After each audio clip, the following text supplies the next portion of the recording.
সম্পূর্ণ স্বেচ্ছায় হচ্ছে কাজ। হ্যাঁ, এটা আমরা স্বেচ্ছায়, কেউ বলে নাই যে এটা করো বা কোনো এটা নিজের বাধ্যবাধকতা নাই।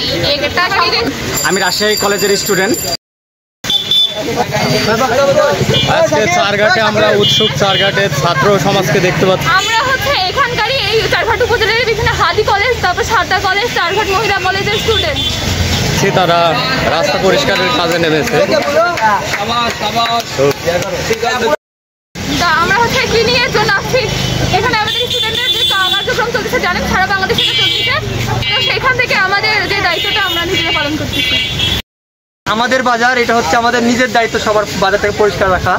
তো আমরা হচ্ছে চারঘাট উপজেলাবাসী সবার কাছে আমার একটাই অনুরোধ যে নিজ নিজ দোকানের এরিয়াগুলো নিজ নিজ যদি পরিষ্কার করি বা ডাস্টবিনে রাখি, দেখা যাচ্ছে যে উপজেলা থেকে তো মানে পৌরসভা থেকে তো আমাদের ক্লিনার আসে, ওদেরকে দিয়ে দিলে দেখা যায় বাজারটা সুন্দর। আসলে যদি আমরা নিজ উদ্যোগে এগুলো করি তাহলে দেখা যাবে যে আমরা যে যার বিবেক দিয়ে বিচার করলেই সম্পূর্ণটা সমাধান করতে পারবো। কেননা যে আমরা একটা কথা ভালো করেই জানি যে 10-এর হচ্ছে লাঠি 1-এর বোঝা। এশিয়ার ভিতরে আমাদের আছে এই জেলাটা মানে শহরটা এমনিতে পরিষ্কার সুন্দর নগরী, সেহেতু আমাদের চারঘাট উপজেলাও এটা হওয়া সম্ভব যদি নিজ নিজ উদ্যোগে এগুলো করি। তো সবার কাছে একটাই অনুরোধ। আমি একটা কথা বলতে চাই, এখানে যারা সবাই এখানে আছে আমরা সবাই স্টুডেন্ট, সবাই আমরা ছাত্র, সবাই আমরা একটা উদ্যোগ নিছি যে আমাদের নিজ এলাকার উপজেলার ভিতরে যত ময়লা থাকবে সমস্ত ময়লা আমরা নিজ দায়িত্বে নিয়ে আমরা এটা পরিষ্কার রাখবো। আর আজকে আমরা সবগুলো পরিষ্কার করে সুন্দরভাবে রাস্তাঘাট পরিষ্কার করে রাখার চেষ্টা করলাম। এবং সবাইকে অনুরোধ যেন সবাই যেন নিজ নিজ দায়িত্বের দোকানের সামনে ময়লা যেন না ফেলে। দেশের এই সংকটময় অবস্থায় অনেকে যে লুটপাট তারপরে ধ্বংসযজ্ঞ চালাইছে, এই ব্যাপারে কি কারো কোনো উত্তর আছে জানো?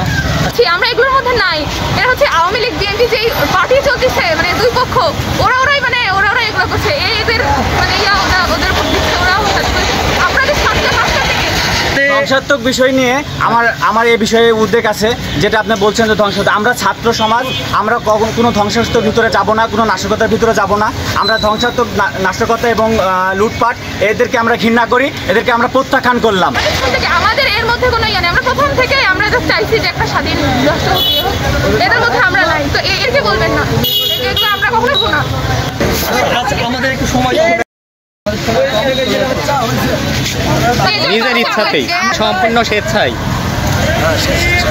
স্বেচ্ছাসেবক। আশা করছি যা হবে সামনে ভালো হবে। এখন তরুণ প্রজন্মের কাছে যেহেতু নেতৃত্ব যাচ্ছে, তারা যে পরিকল্পনা করছে যদি তারা এইভাবে বাস্তবায়ন করতে পারে তবে অনেক ভালো কিছু হবে আমি আশা করছি একজন ছাত্র হয়ে। একটাই কথা, যে সরকারি আসুক ভালো যেন হয়।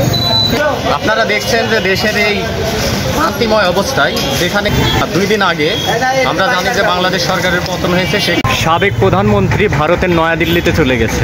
তারপরে বাংলাদেশের শাসন ব্যবস্থা একেবারে ভেঙে পড়েছে। আমরা জানি যে পুলিশরা কর্মবিরতিতে গিয়েছে, যার ফলে এখন দেশে কোনো প্রশাসক নেই, যার ফলে একেবারে অনেক দিকে লুটপাট ধ্বংসযজ্ঞ ইত্যাদি ঘটেছে। তাই আমাদের এই ছাত্র সমাজ আমরা দেখছি যে তারা নিজে স্বইচ্ছায় রাস্তায় নেমে পড়েছে।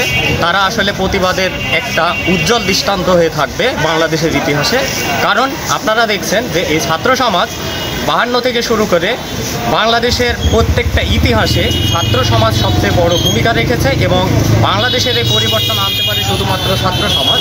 তাই আগামীতে যে সরকারই আসবেন তারা ছাত্রদের সবচাইতে বেশি গুরুত্ব দিয়ে বৈষম্য বিরোধী যে আন্দোলন, সেই বৈষম্যটাকে সর্বাধিক গুরুত্ব দিয়ে বিবেচনায় রেখে ছাত্র সমাজকে আপনারা মূল্যায়ন করবেন। তাহলে বাংলাদেশ একটি সমৃদ্ধশালী রাষ্ট্র হিসাবে বিশ্বের কাছে পরিচিতি লাভ করতে পারবে।